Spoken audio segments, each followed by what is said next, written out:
Yeah, I'm Ali, I'm the MD at Diony. I've just noticed, because of our branding, it's pretty dark, so hopefully you can sort of see what we'll be going through today.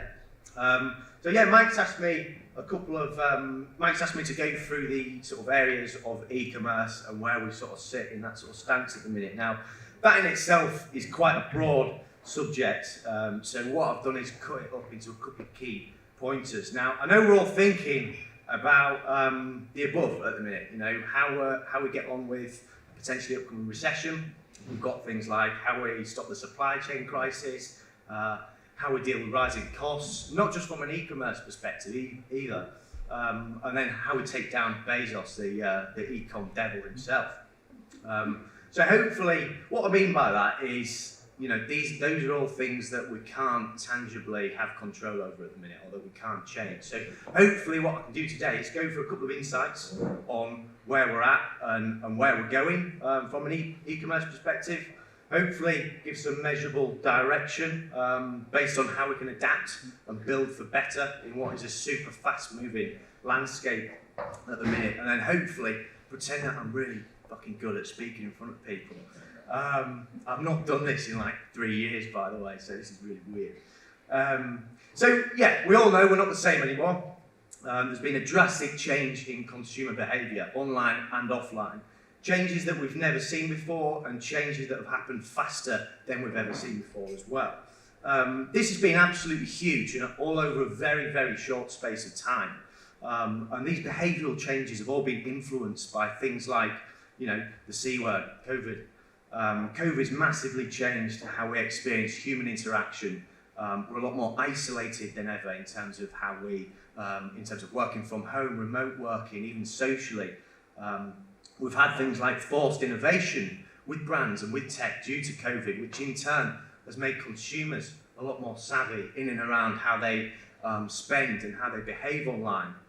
We've had advances in technology. We all know tech's growing at an absolutely stupid rate.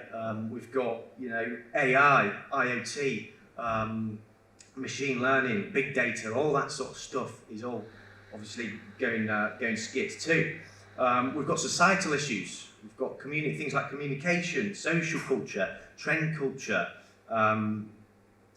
political and societal change. People are a lot more aware now of what brands they buy from and why they buy it.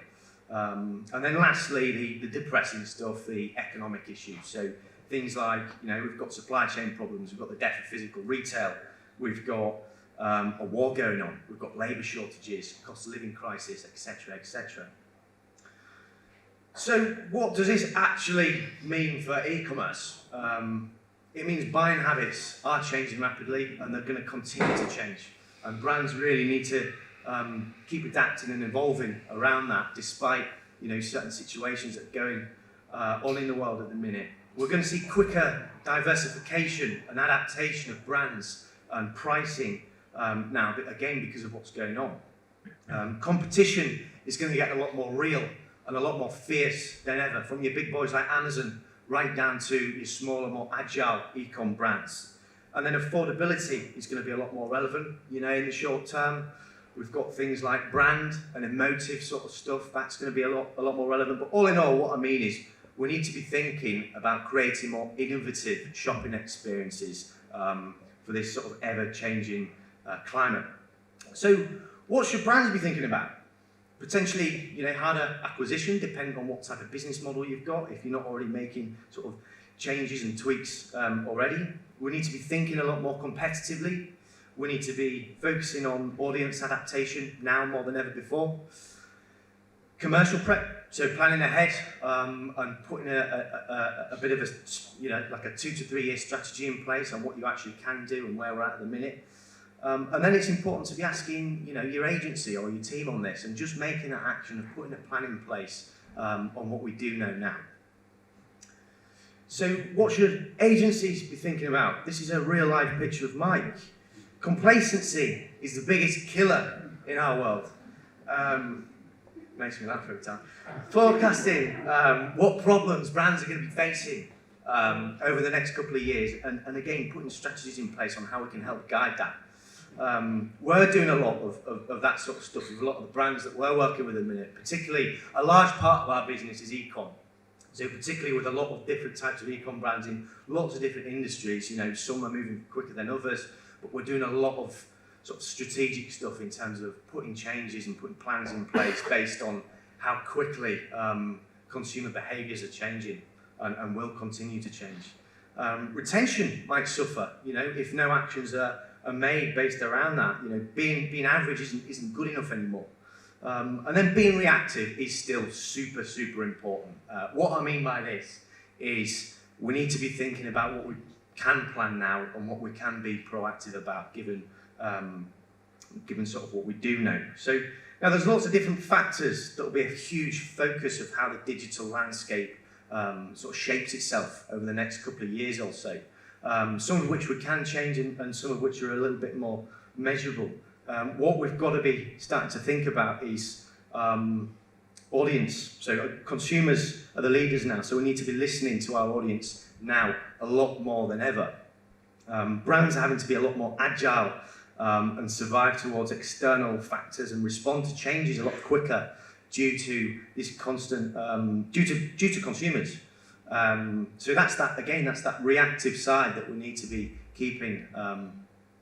Things like the rise of fake news, rapid legislation changes, more savvy ads. You know, we've just had some brilliant talks by these chaps around stuff like that over the past couple of presentations. People are a lot more aware now. So, you know, if you all think in this room, you know, put your hand up if you're a lot more aware of how your data's used online now and how that might affect how you behave and spend online.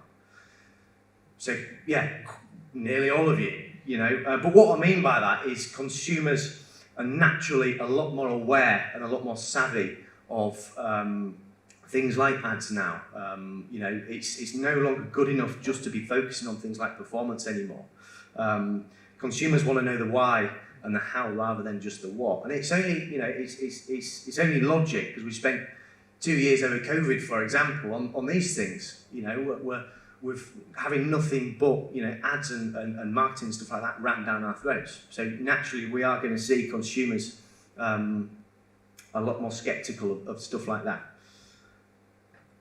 Which leads me on quite nicely to emotion-driven purchasing. So this is something that we're doing quite a lot more of at the minute.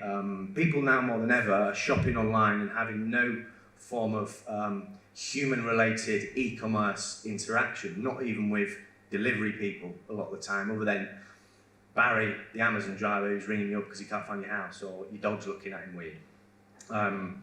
So humans are a species that need that emotional connection and need that interaction to thrive. So what happens when that interaction is taken away? Again, it means buying habits shift. So because we're heavily driven by emotion, you know, when you have a human interaction, particularly in like a physical store, you're more likely to make that emotional purchasing decision. So because fewer people are shopping in stores and the high street's continuing to die, the social connection's been removed. So we need to be starting to think and guide ourselves in our marketing, in our strategies a lot more around things like brand and content and your more emotive drivers.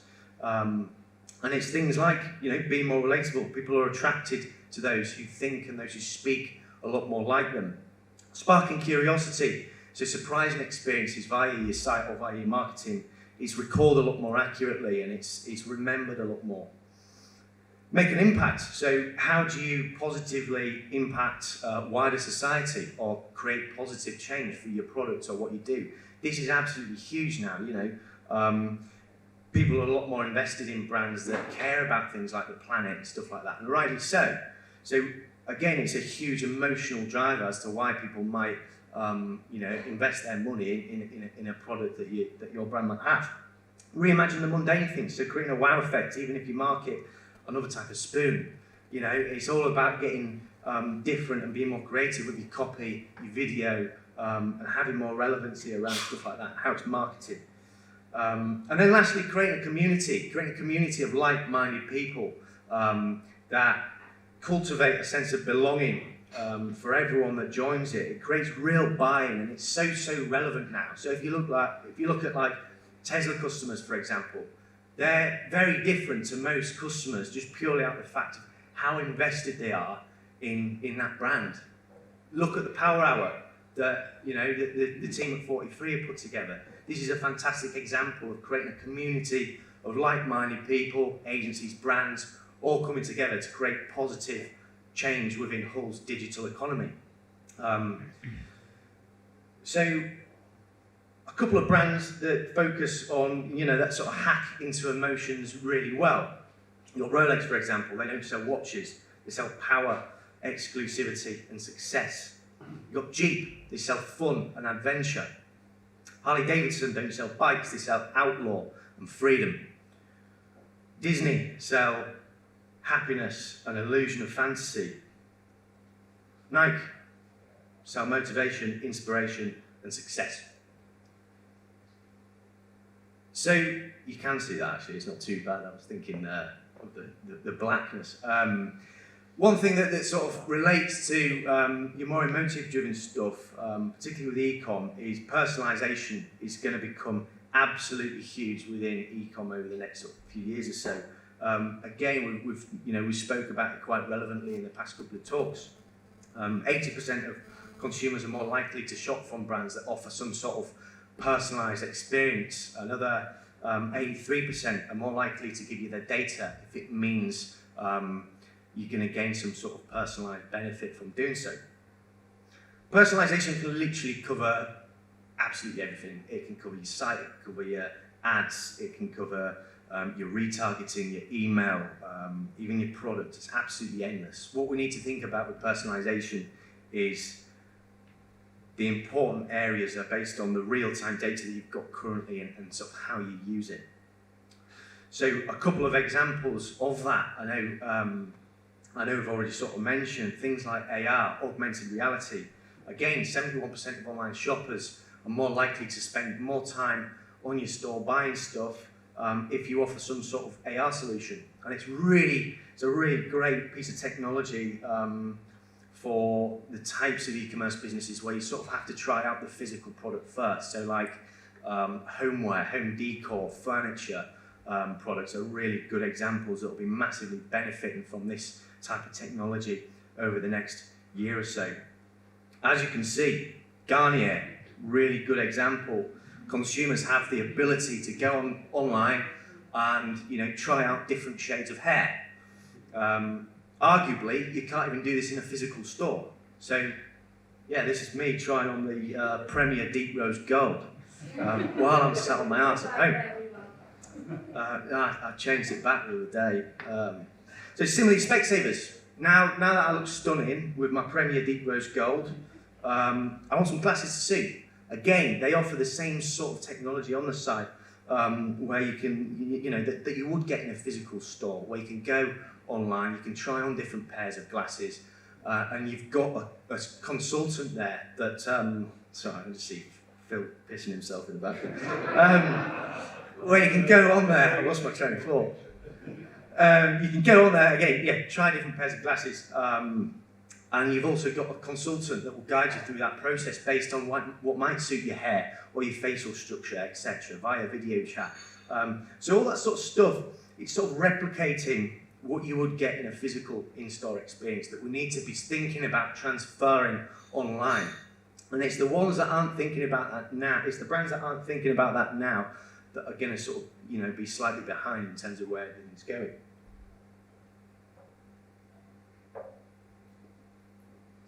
You've then got stuff like live events and virtual sales, so turning interactions into transactions.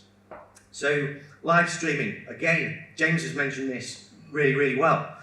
Via TikTok, Facebook, stuff like that, it's becoming more and more prominent now via e-commerce to generate those mass sales influxes. Apparel and beauty brands are leading the way in this as sort of real pioneers and early adapters in this sort of technology.